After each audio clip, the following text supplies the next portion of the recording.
네, 안녕하세요. 저는 데브시스터즈에서 쿠키런 킹덤 서버 개발을 맡고 있는 권태국이라고 합니다.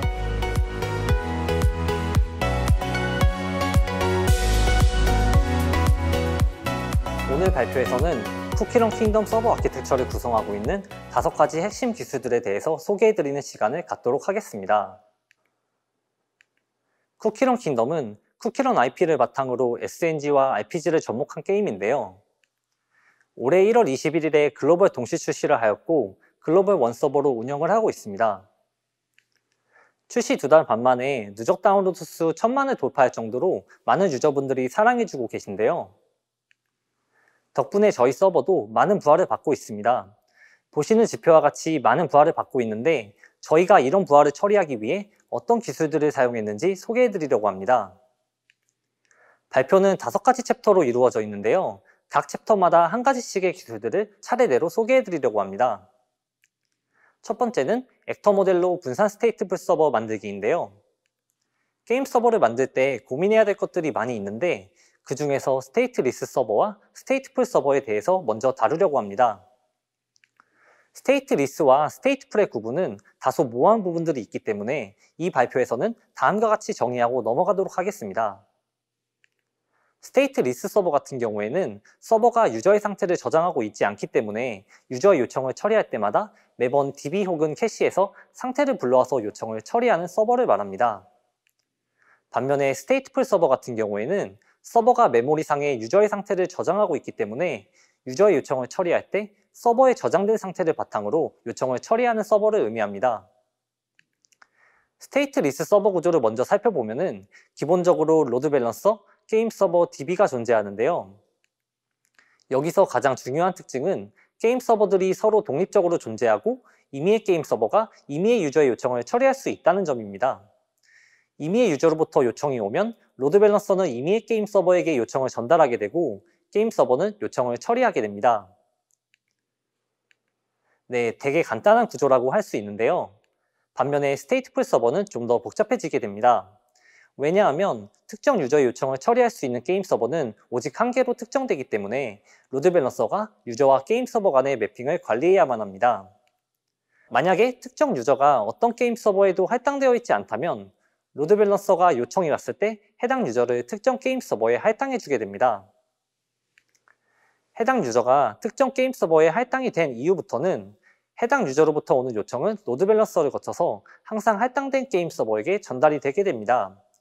이러한 구조를 스테이트풀 서버 구조라고 하는데요. 최종적으로 저희는 스테이트 리스와 스테이트풀 중 스테이트풀 서버 구조를 선택하게 되었습니다. 거기에는 여러 가지 이유들이 있었는데요. 저희 게임을 해보신 분들은 아시겠지만 왕국에서 생산을 하고 수확을 하는 등 다양한 요청들이 빈번하게 발생하게 됩니다. 1분에도 수차례의 요청들이 발생할 수 있기 때문에 그때마다 DB에서 유저의 상태를 읽어오는 것은 비효율적이라고 생각했습니다. 그리고 게임 특성상 저장하고 있어야 하는 유저 상태가 매우 커질 수 있어서 이 역시 매번 DB에서 가져오기에는 DB 부하가 커질 것이라고 생각했습니다. 따라서 저희는 유저 상태를 서버 메모리상에 유지하고 있는 것이 레이턴시 및 성능에 이점이 많다고 판단하여 스테이트풀 서버 구조를 선택하게 되었습니다. 스테이트풀 서버를 구현하는 것은 매우 까다롭기 때문에 적절한 라이브러리를 활용하는 것이 좋은데요. 저희는 아카 클러스터를 활용해서 스테이트풀 서버를 구현하게 되었습니다. 아카 클러스터는 분산 어플리케이션 구축을 위한 기능들을 제공해주는 아카의 모듈 중 하나인데요. 일단 아카가 무엇인지에 대해 알아봐야 하는데 아카는 주로 액터 모델을 구현하기 위해 사용되는 라이브러리입니다. 액터 모델에 대해서 먼저 간단하게 설명드리도록 하겠습니다. 액터는 경량화된 스레드와 큐가 합쳐진 녀석이라고 할 수 있는데요. 액터에게 메시지를 보내는 것, 액터가 메시지를 처리하는 것 2가지로 나눠서 생각해 볼 수 있습니다. 액터에게 메시지를 보낸다는 것은 사실상 액터의 큐에 메시지를 넣는 것을 의미합니다. 그리고 액터가 가지고 있는 경량화된 스레드는 큐에서 하나씩 메시지를 꺼내서 처리하게 됩니다. 이러한 것을 액터라고 부르는데요. 크게 어렵지 않고 간단한 개념입니다. 여기서 아카 클러스터 샤딩이라는 개념이 있는데 이것은 이러한 액터들을 클러스터 내에 여러 노드들로 분산하고 분산된 액터들끼리 이름을 통해서 메시지를 주고받을 수 있도록 지원해 줍니다. 예시를 통해서 살펴보겠습니다. 유저 A를 의미하는 액터 A가 있다고 했을 때 액터 A에게 메시지를 보내는 경우를 생각해 보겠습니다. 액터 A가 클러스터 내의 특정 노드에 존재하는 경우에는 해당 노드의 액터 A에게 메시지가 전달되게 됩니다. 하지만 만약 액터 A가 클러스터 내에 존재하지 않는 경우에는 아카 클러스터 샤딩이 자동으로 액터 A를 특정 노드에 생성한 뒤에 메시지를 전달해 주게 됩니다. 이렇게 액터 A가 현재 존재하는지 안 하는지, 그리고 액터 A가 물리적으로 어디에 위치하고 있는지에 대해서는 개발을 할 때 신경을 쓰지 않아도 되고요. 단순히 액터 A에게 메시지를 보낸다라고만 코드를 작성하면 내부적인 과정들은 아카 클러스터 샤딩이 자동으로 해주게 됩니다. 좀 더 예시를 통해서 내부 동작을 설명드리도록 하겠습니다. 아카 클러스터를 사용한 분산 스테이트풀 서버를 구성할 때에는 로드 밸런서가 스테이트 리스에서와 같이 임의의 게임 서버에게 요청을 전달하는 단순한 역할만을 수행하게 됩니다. 예를 들어 유저 A가 요청을 보냈을 때 요청이 게임 서버 1에게 전달이 됐다고 해보겠습니다. 게임 서버 1은 유저 A에 해당하는 액터 A를 가지고 있는 상황이기 때문에 바로 요청을 처리해서 응답을 보내줄 수 있게 됩니다. 반면에 운이 나쁜 케이스도 생각해 볼 수 있는데요. 유저가 보낸 요청이 게임 서버 2에게 전달이 된 경우를 생각해 볼 수 있습니다. 이 경우 게임 서버 2는 액터 A가 어디에 위치하고 있는지 모르기 때문에 코디네이터라는 녀석에게 액터 A의 위치를 물어보게 되는데요. 여기서 코디네이터는 아카 클러스터 내에 하나만 존재하는 컴포넌트로서 액터들이 어떤 노드에 존재하는지 등을 관리합니다. 이렇듯 코디네이터는 게임 서버 2에게 액터 A가 게임 서버 1에 존재한다는 사실을 알려주게 되고, 게임 서버 2는 해당 요청을 게임 서버 1에게 전달해서 대신 처리해달라고 하게 됩니다. 결과적으로 게임 서버 1이 요청을 대신 처리해주게 되고, 그 결과를 다시 게임 서버 2로 반환해서 게임 서버 2가 최종적으로 클라이언트에 응답을 보내주게 됩니다. 지금까지 간단하게 아카 클러스터 샤딩이 어떻게 동작하는지 살펴봤는데요. 분산 스테이트풀 서버를 구현할 때 고민해야 될 것들이 많이 있는데, 아카 클러스터가 이러한 고민들을 어떻게 해결하고 있는지 소개해드리려고 합니다. 첫 번째로 아까 제가 코디네이터를 설명드렸는데, 코디네이터가 하나만 존재하기 때문에 단일 장애 지점이 되면 어떻게 하지라는 생각을 하실 수도 있습니다. 다행히도 코디네이터의 상태는 CRDT라는 기술을 통해서 클러스터 전체에 분산되어 저장되기 때문에 코디네이터 노드가 죽거나 다른 노드가 몇 개 죽는다고 하더라도 코디네이터의 상태는 유실되지 않고 유지되게 됩니다. 그리고 코디네이터가 존재하는 노드가 죽더라도 자동으로 다른 노드가 코디네이터 역할을 대신하게 됩니다. 두 번째로 아카 클러스터는 허트비트를 기반으로 특정 노드에 문제가 있는지를 계속 체크하기 때문에 만약 특정 노드에 문제가 생기면 해당 노드는 자동으로 클러스터에서 제외되게 됩니다. 그리고 새로운 노드를 추가했을 때 부하를 분산시키기 위해서는 기존 노드의 액터들을 새로운 노드로 옮겨야 하는데요. 이러한 리밸런싱 과정도 아카 클러스터 샤딩이 자동으로 수행해주게 됩니다. 그리고 액터를 평생 동안 서버 메모리상에 보관하고 있을 수는 없잖아요. 어느 순간에는 액터를 메모리에서 내려야 하는데요. 기본적으로 액터에 2분 동안 아무 요청이 들어오지 않으면 액터가 내려가도록 되어 있습니다. 여기까지 아카 클러스터에 대해서 설명을 드렸는데요. 지금부터는 실제로 운영을 하면서 느낀 장단점들을 소개해 드리려고 합니다. 첫 번째로는 분산 스테이트풀 서버를 쉽고 안정적으로 구현할 수 있다는 점인데요. 클러스터 샤딩과 같은 개념이라든지 아까 소개해드린 분산 스테이트풀 서버에서의 다양한 고민들을 아카 클러스터가 잘 해결해주고 있어서 매우 유용했었습니다.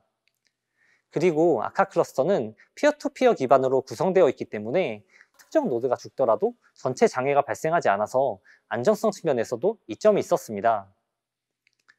그리고 또 다른 장점은 액터 모델과 클러스터 샤딩을 바탕으로 다양한 요구사항들을 성능적인 측면에서 스케일러블하게 구현할 수 있다는 점인데요. 단순히 유저뿐만 아니라 길드 등과 같은 다양한 엔티티들을 액터로서 모델링하고 클러스터 내에 샤딩할 수 있습니다. 이렇게 자동으로 클러스터 내에 샤딩이 되고 액터들이 분산이 되기 때문에 단순히 노드 수를 늘리는 것만으로 큰 규모의 부하를 처리할 수 있게 됩니다.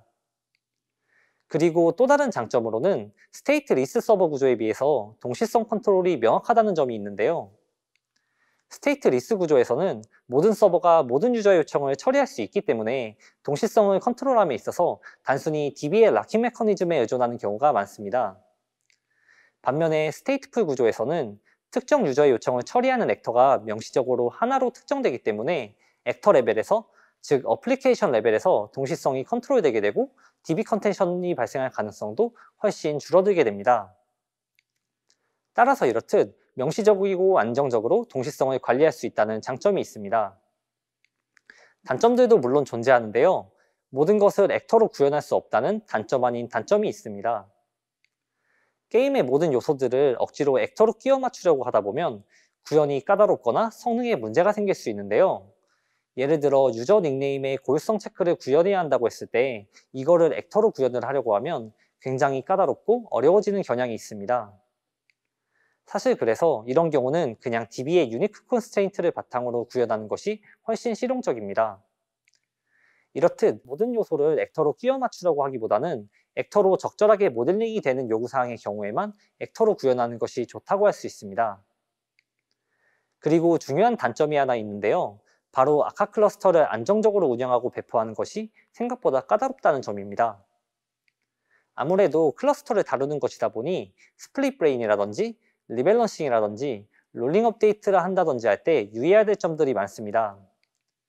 따라서 사실 스테이트풀 구조의 장점들이 꼭 필요한 게 아니라면 스테이트 리스 구조를 선택하는 게 안정적인 인프라 운영이나 배포 측면에서 훨씬 유리하다고 할 수 있습니다.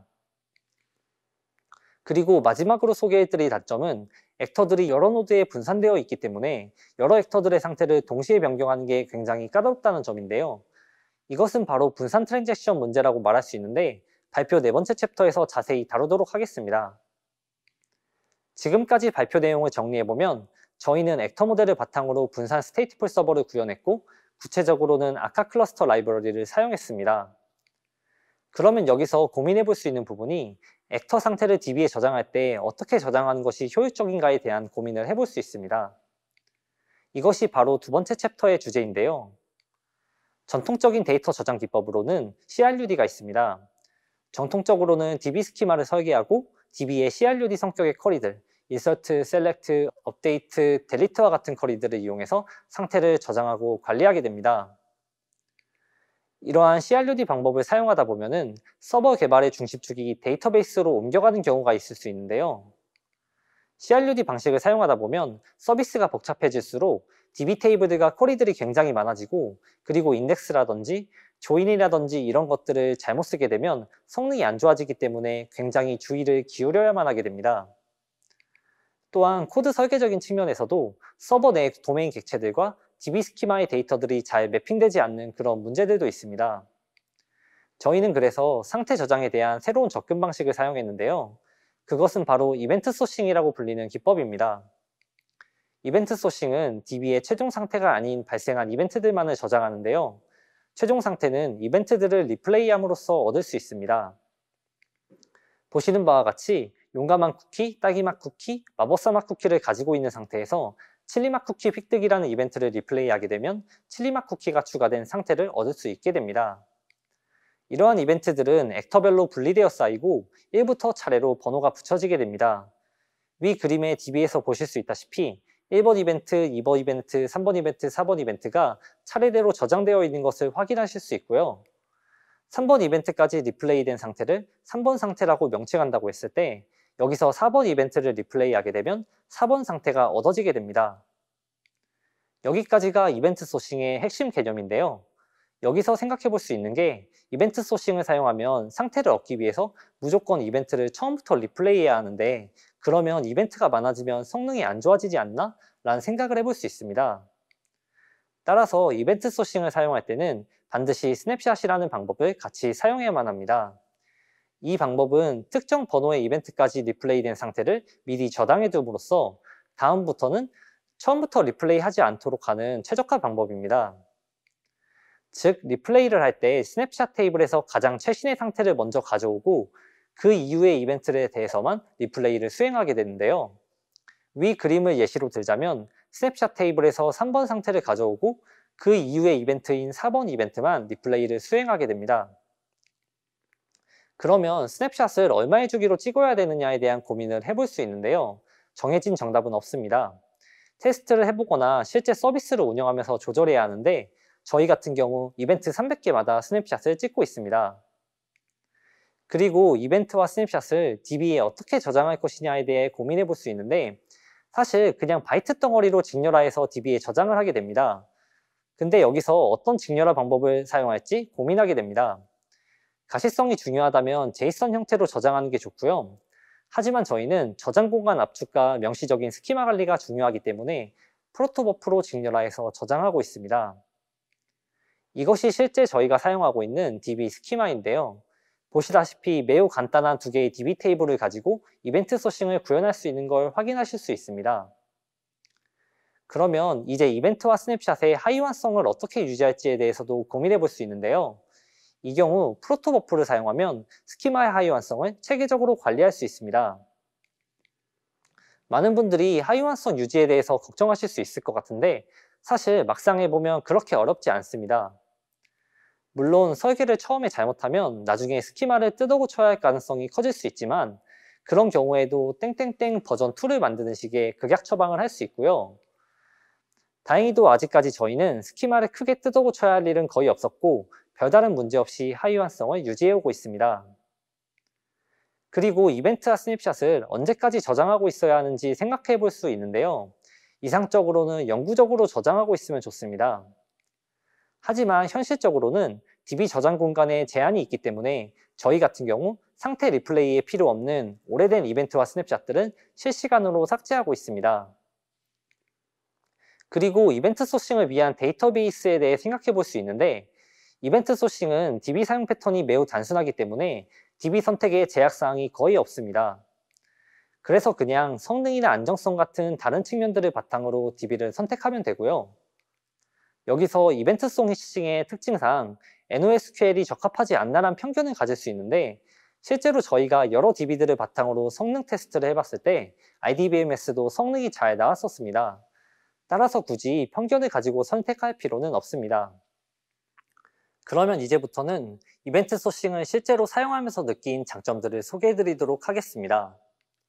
일단 첫 번째로는 DB 테이블이 단 2개밖에 없다는 점입니다.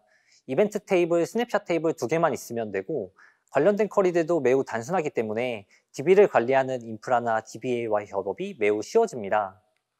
그리고 콘텐츠를 개발할 때 DB 스키마를 수정할 필요가 없기 때문에 로직에 좀 더 집중할 수 있는 측면이 있습니다.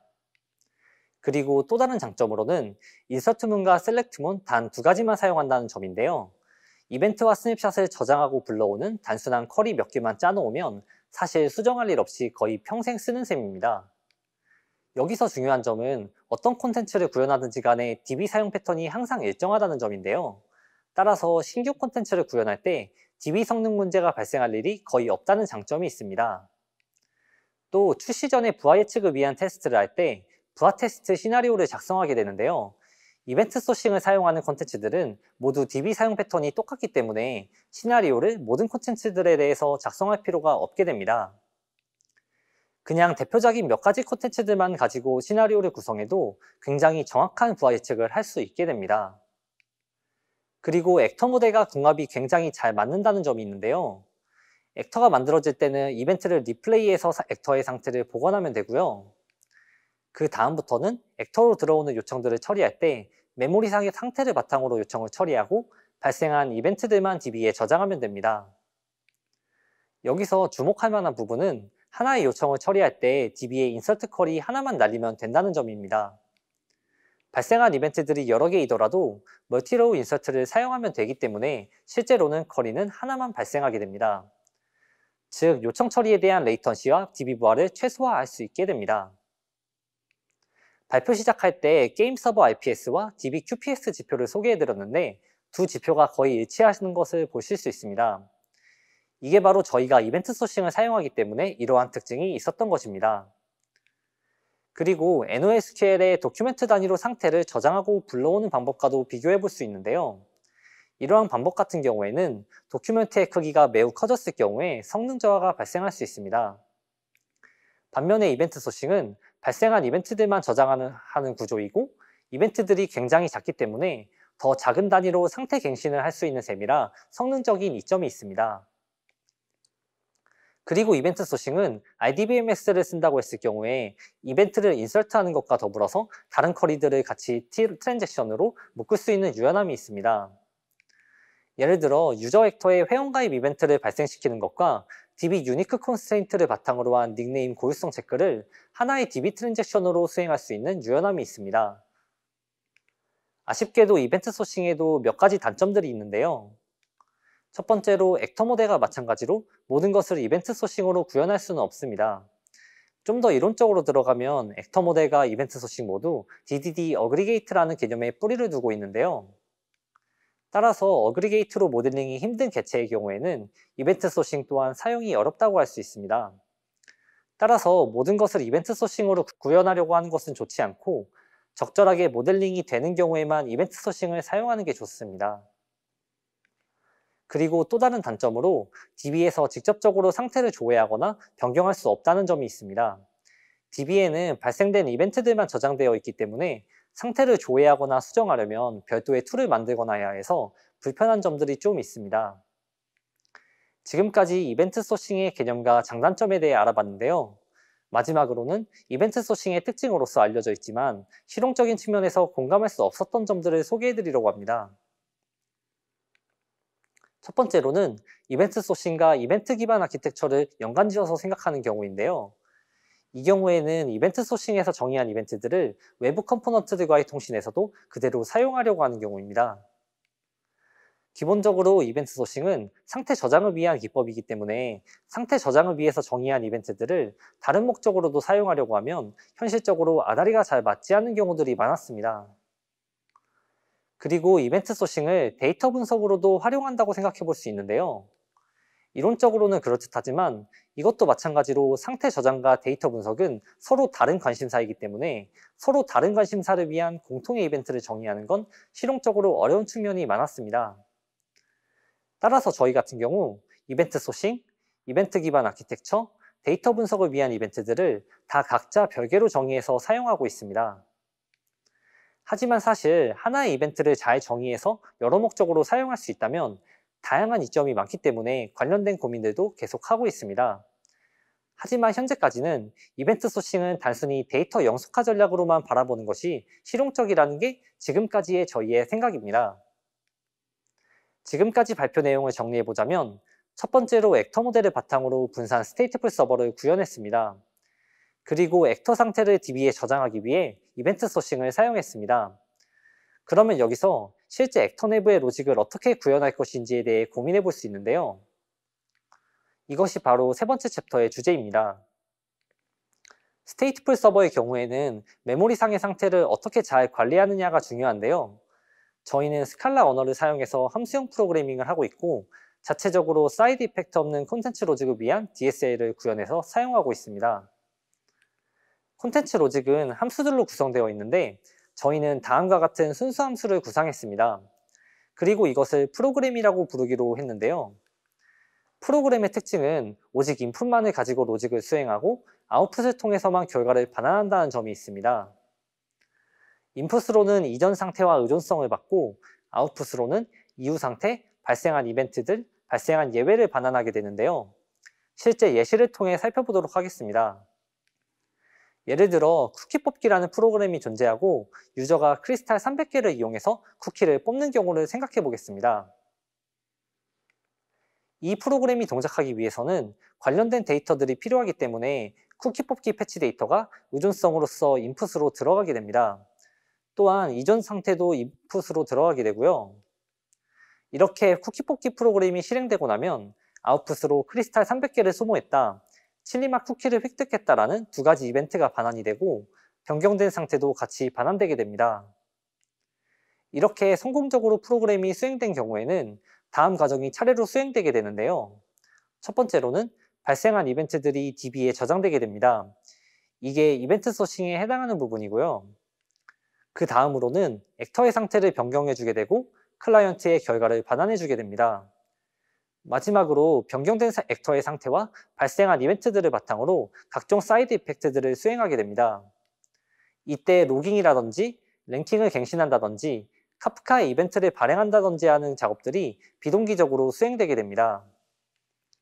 여기서 핵심적인 부분은 콘텐츠 로직이 수행되는 것과 사이드 이펙트가 발생하는 것이 완벽하게 분리된다는 점입니다. 이 부분에 대해서는 좀 이따 다시 한번 짚고 넘어가도록 하겠습니다. 이제 예외 케이스에 대해 살펴볼 텐데요. 크리스탈이 부족해서 쿠키를 뽑는 데 실패하는 경우가 있을 수 있습니다. 이러한 경우에는 프로그램의 아웃풋으로서 크리스탈이 부족합니다라는 예외가 반환이 되고 상태는 그대로 유지가 된 채로 반환되게 됩니다. 이렇듯 프로그램이 실패한 경우에는 액터의 상태와 DB에는 아무런 변화가 발생하지 않고요. 단순히 클라이언트에 처리 실패를 응답으로 보내주게 됩니다. 이러한 프로그램의 특징은 오직 인풋만을 가지고 로직을 처리하고 아웃풋을 통해서만 결과를 반환하는 순수한 함수의 형태라는 것이 대표적인 특징이고요. 또한 프로그램이 동작하는 과정에서 DB콜도 하나도 하지 않고 레디스도 보지 않고 카프카도 쓰지 않고 외부 API를 콜하지도 않고 그냥 오로지 인메모리 안에서 논리적으로만 동작하는 그것이 바로 프로그램입니다. 즉, 프로그램을 수행하다 실패하더라도 시스템에 아무런 영향을 미치지 않게 됩니다. 근데 여기서 저희가 고민해야 될 점은 이렇게 프로그램이 사이드 이펙트 없이 동작하기 위해서는 프로그램이 수행되는 데 필요한 의존성들을 미리 준비해서 넣어줘야 된다는 점입니다. 이 부분이 이슈가 될 수 있는데요. 이러한 의존성은 다양한 것들이 있는데 패치 데이터라든지 쿠폰 목록이라든지 번역 데이터라든지 다양한 것들이 있을 수 있습니다. 이러한 의존성들을 미리 준비해서 인풋으로 다 넣어줘야 되는데 프로그램을 실행할 때마다 이러한 의존성을 매번 외부에서 가져오면 매우 비효율적입니다. 따라서 저희 같은 경우 게임 서버의 모든 노드가 프로그램에서 필요로 하는 의존성 데이터들을 항상 인메모리 안에 캐시해 두도록 하였는데요. 그러면 이러한 캐시를 어떻게 잘 갱신해 줄 것이냐가 관건인데 저희는 외부에서 데이터가 변경되면 항상 모든 노드들에게 그 사실을 알려서 캐시를 최신으로 갱신하도록 하였습니다. 그리고 저희는 이러한 프로그램 작성을 생산적으로 하기 위해서 도메인 스페시픽 랭귀지를 설계하였는데요. 이 사진은 퀘스트를 클리어하는 실제 프로그램 코드인데 굉장히 직관적이고 간결한 형태로 코드가 작성되는 것을 알 수 있습니다.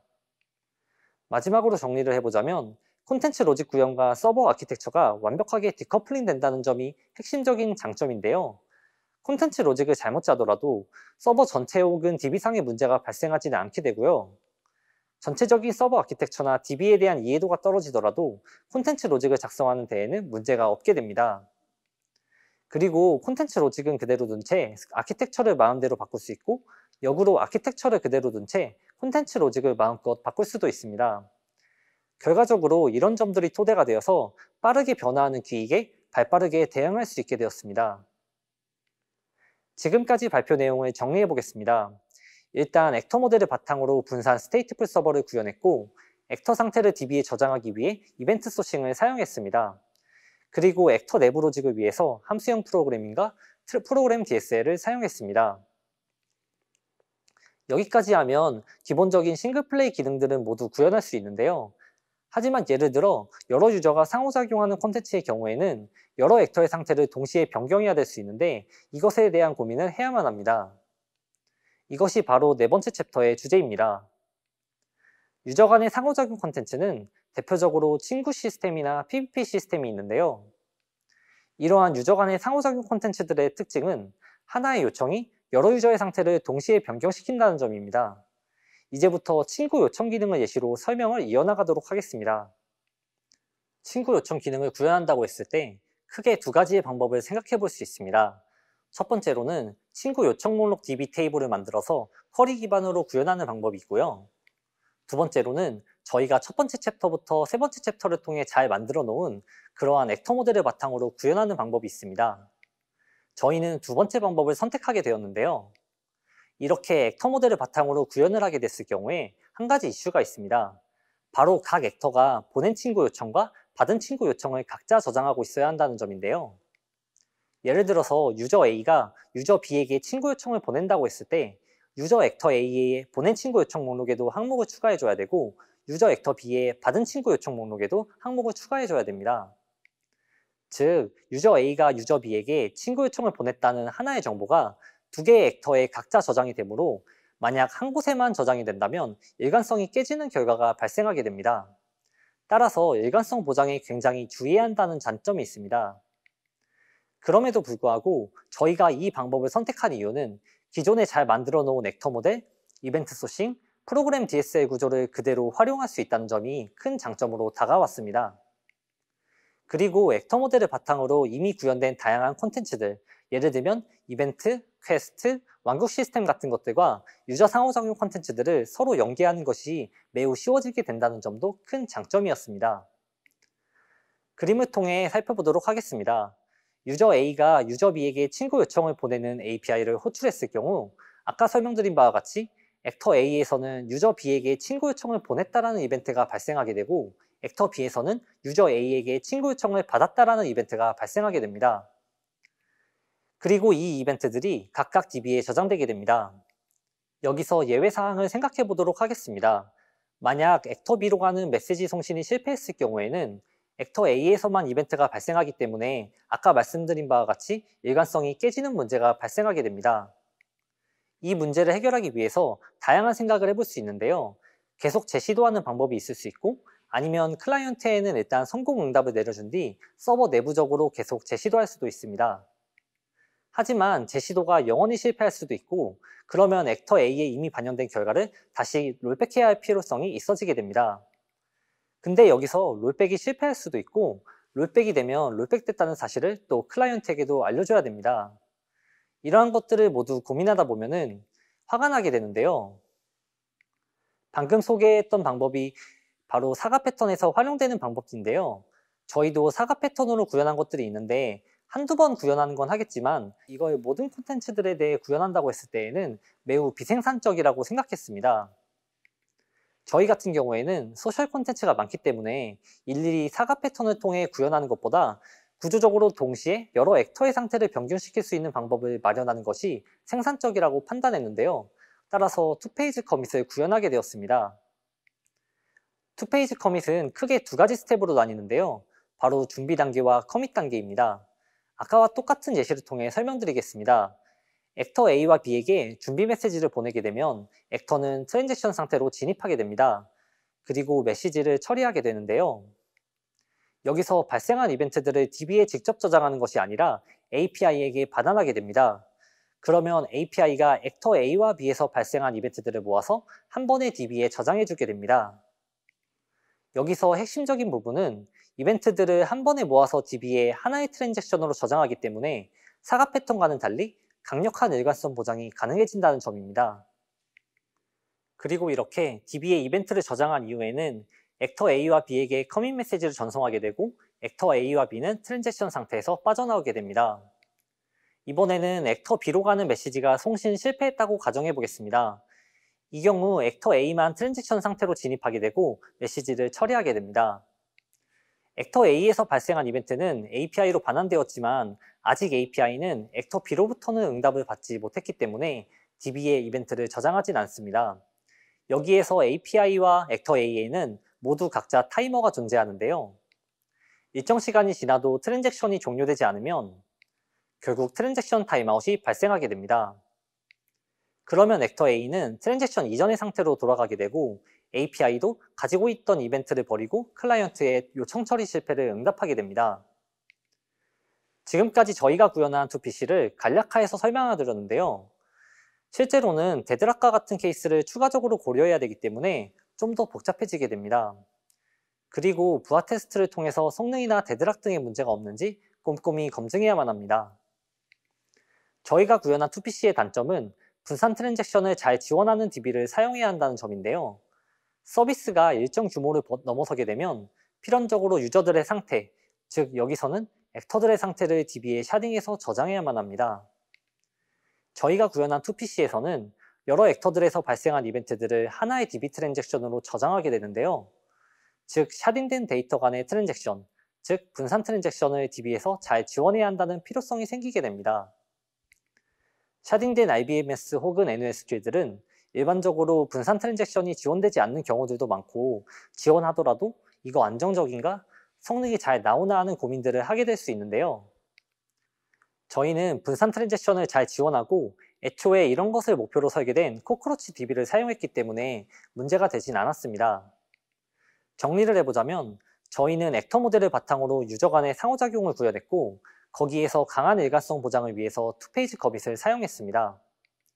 결과적으로 기존에 만들어 놓은 액터 모델, 이벤트 소싱, 프로그램 DSL 구조를 그대로 활용할 수 있었고 2PC의 강한 일관성 보장을 바탕으로 여러 액터들 간의 상호작용을 매우 쉽게 구현할 수 있게 되었습니다. 또한 2PC를 위한 DSL도 만듦으로써 더욱더 생산성 있고 간결하게 코드를 작성할 수 있었습니다. 지금까지 발표를 정리해 보겠습니다. 먼저 액터 모델을 바탕으로 분산 스테이트풀 서버를 구현했고, 액터 상태를 DB에 저장하기 위해 이벤트 소싱을 사용했습니다. 그리고 액터 내부 로직 구현을 위해서 함수형 프로그래밍과 프로그램 DSL을 사용했습니다. 또한 여러 액터 간의 분산 트랜잭션을 위해서 2PC를 사용했습니다. 여기서 위 4가지로 구현할 수 없는 것들은 어떻게 구현해야 되는지 고민해 볼 수 있는데요. 이것이 바로 마지막 챕터의 주제입니다. 이전 챕터들에서 다룬 4가지 기술들이 킹덤 서버의 근간을 이루고 있는데요. 하지만 위 기술들로 모든 것을 구현할 수 있는 건 아닙니다. 킹덤 서버는 그 외에도 다양한 기술들을 사용하고 있고, 액터 외에도 다양한 컴포넌트들이 존재합니다. 그리고 그 모든 컴포넌트들의 중심에 이벤트 버스가 자리하고 있습니다. 조회 API를 위한 아키텍처를 먼저 살펴볼 텐데요. 친구 정보를 조회한다든지 PVP 상대방 정보를 조회한다든지 하는 기능을 조회 API라고 부릅니다. 조회 API를 수행할 때 항상 액터에서 정보를 가져온다면 매번 액터를 리플레이 해줘야 되고 서버에도 너무 많은 액터가 떠있게 됩니다.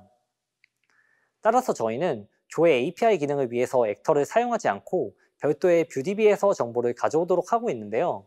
이러한 기술을 CQRS라고 부릅니다. 이것이 저희의 CQRS 아키텍처입니다.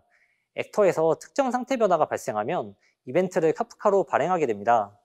그러면 어그리게이터라는 컴포넌트가 이러한 이벤트들을 구독해서 뷰DB를 갱신해주게 되는데요. 그리고 조회 API는 이렇게 만들어지는 뷰DB를 바탕으로 요청을 처리하게 됩니다. 두 번째로 소개해드릴 아키텍처는 PVP 매치메이커입니다. PVP 매치메이커도 일반적인 액터 모델만으로는 구현이 힘들기 때문에 별도의 방법으로 구현하게 되었습니다. 아키텍처 설명을 드리자면, 먼저 액터에서 PVP 관련 상태가 변경되면 카프카에 이벤트를 발행하게 됩니다. 그리고 어그리게이트는 이를 구독해서 뷰DB를 갱신해주게 됩니다. PVP 매치메이커 컴포넌트는 처음 로딩될 때 뷰DB를 바탕으로 초기 상태를 초기화하게 되고요. 그 이후로부터는 카프카로부터 직접 이벤트를 구독해서 자신의 상태를 최신으로 갱신하게 됩니다. 그리고 매치메이킹 요청은 이렇게 갱신되는 PVP 매치메이커의 상태를 바탕으로 이루어지게 됩니다. 마지막으로 글로벌 메시지 아키텍처를 소개해드리도록 하겠습니다.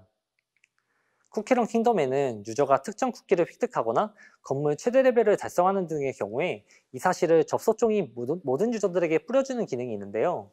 이를 글로벌 메시지라고 부릅니다. 먼저 유저 액터들에서 특정 조건을 만족하게 되면 글로벌 메시지 이벤트를 발행하게 됩니다.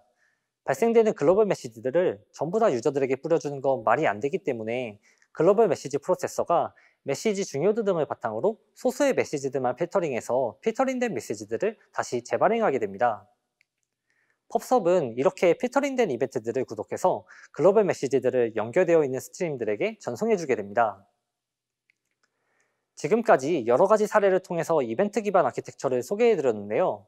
RPC나 메소드 호출을 이용해서 컴포넌트들이 서로 직접 통신하는 것에 비해 이벤트 기반 아키텍처는 여러 가지 장점을 가지고 있습니다. 일단 다양한 컴포넌트들이 이벤트 버스를 바탕으로 디커플링 된다는 점인데요. 하나의 예시를 통해 설명드리자면, 특정 컴포넌트가 자신의 상태 변화를 여러 컴포넌트들에게 전달해줘야 한다고 했을 때 RPC 기반으로 구현하게 되면 여러 컴포넌트들에게 일일이 RPC를 호출해줘야 됩니다. 반면에 이벤트 기반 아키텍처에서는 단순히 이벤트를 한 번만 발행하면 그것을 필요로 하는 컴포넌트들이 알아서 정보를 가져가게 됩니다. 또 다른 장점으로는 특정 컴포넌트의 부하가 너무 심하거나 장애가 나더라도 추후에 이벤트가 차곡차곡 쌓이기 때문에 나중에 유실 없이 처리가 가능하게 됩니다. 만약 RPC 같은 것들을 사용하게 되면 다른 컴포넌트들의 장애를 대비하기 위해 백프레셔를 직접 구현해야 할 가능성이 높은데요. 이벤트 기반 아키텍처에서는 따로 구현이 필요 없어지게 됩니다. 단점도 있는데요. 대표적으로 레그에 항상 주의해야 합니다. 배치 프로세싱이나 데이터 분석 같은 용도에서는 레그가 쌓여도 크리티컬하지 않지만 인게임 시스템에서는 레그가 쌓이면 경우에 따라 장애 상황이 될 수도 있습니다. 따라서 실시간성이 매우 중요한 기능의 경우 이벤트 기반 아키텍처가 적절하지 않을 수 있습니다. 그리고 이벤트가 중복 처리될 수 있음에 항상 유의해야 되는데요. 카프카 등의 메시징 시스템에서 오직 한 번만 메시지가 전달되고 처리되는 것을 보장하는 것은 어렵습니다. 따라서 어플리케이션 단에서 이벤트를 항상 아이덴포탄트하게 만듦으로써 중복 처리되더라도 안전하도록 설계하는 것이 가장 좋은 방법입니다. 네, 지금까지 다양한 기술들을 소개해 드렸는데요. 최종적으로 정리해 보겠습니다. 먼저 액터 모델을 바탕으로 분산 스테이트풀 서버를 구현했고, 액터 상태를 DB에 저장하기 위해 이벤트 소싱을 사용했습니다.